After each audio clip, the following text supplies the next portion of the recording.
Bom dia!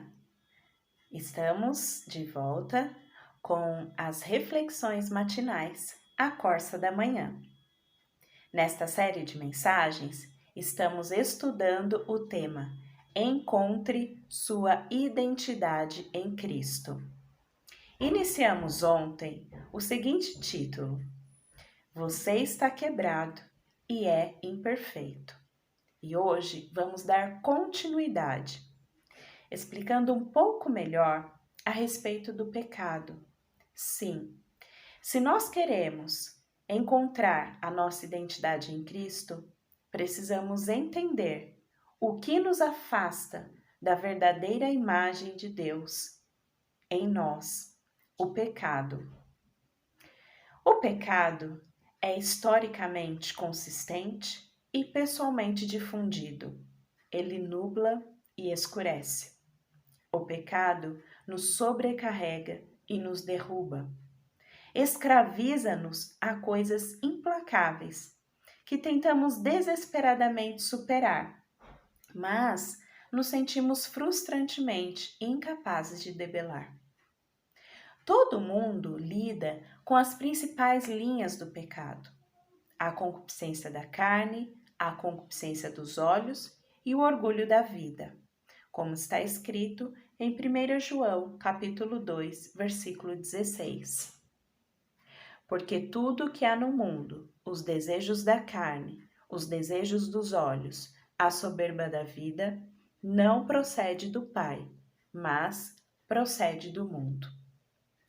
O orgulho de uma pessoa, por exemplo, pode levá-la em direção à superioridade, à justiça própria, a ser extremamente crítico. Enquanto o orgulho de uma outra pessoa pode levá-la a sentimentos de inferioridade, ou talvez a ciúmes ou fofocas, pensando que precisa puxar outros para baixo para que possa avançar. É por isso que não precisamos julgar as pessoas só porque pecaram de uma maneira diferente da que pecamos. Romanos 2 nos adverte por condenar os outros, quando na verdade somos culpados das mesmas coisas. Pensamos que não, mas a causa é a mesma, mesmo que pareça diferente no exterior.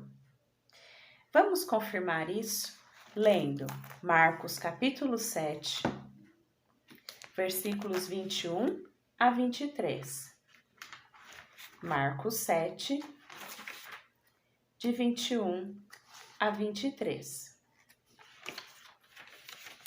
Diz assim a palavra de Deus: Porque de dentro do coração das pessoas é que procedem os maus pensamentos, as imoralidades sexuais, os furtos, os homicídios. Continuemos no 22. Os adultérios, a avareza, as maldades, o engano, a libertinagem, a inveja, a blasfêmia, o orgulho, a falta de juízo. 23. Todos estes males vêm de dentro e contaminam a pessoa.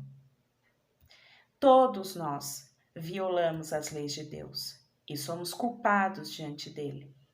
Ninguém é limpo e sem falhas quando comparado a Deus.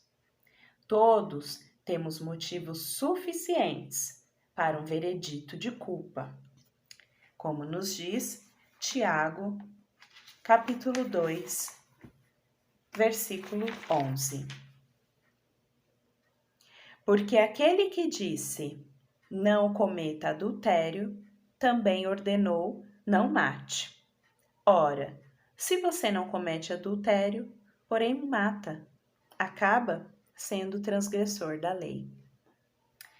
Então, a palavra de Deus corrobora essa ideia. O pecado coloca cada um de nós em uma rota de colisão com o julgamento de Deus. O pecado mata. Vamos conferir Isaías 59, versículo 2. Isaías 59, versículo 2.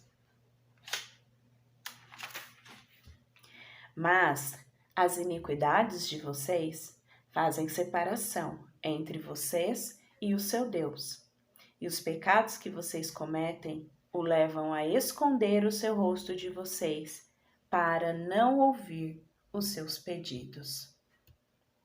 Vemos, então, o pecado matar a confiança, a intimidade, a alegria, os corações, os casamentos, as famílias, as empresas, governos e até nações.